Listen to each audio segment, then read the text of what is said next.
మహాకాశాన్ని పొందినప్పుడు ఏకమైనట్లే దేశకాల కార్యకర్తృ కారణ గురుత్వ లఘుత్వాది అవస్థలు అనుభవాన్ని చూడడమే, ఆ అనుభవానికి రావడాన్నే సహజ మనస్కం అంటారన్నమాట. పట్టు విడుపు లేకుండా చెప్పడానికి చూడడానికి రాక సహజ భావమై ఉన్న చంచల స్థితే అజాడ్య నిద్ర అవుతుందన్నమాట.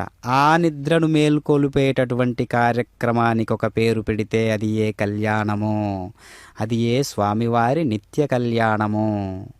కావున ఆ కళ్యాణోత్సవం అనేది అంత గొప్ప యజ్ఞం అనేటటువంటి కార్యక్రమం ఎక్కడ జరుగుతున్నదంటే మన అందరి హృదయాలలో నిత్యం జరుగుతూ ఉన్నది.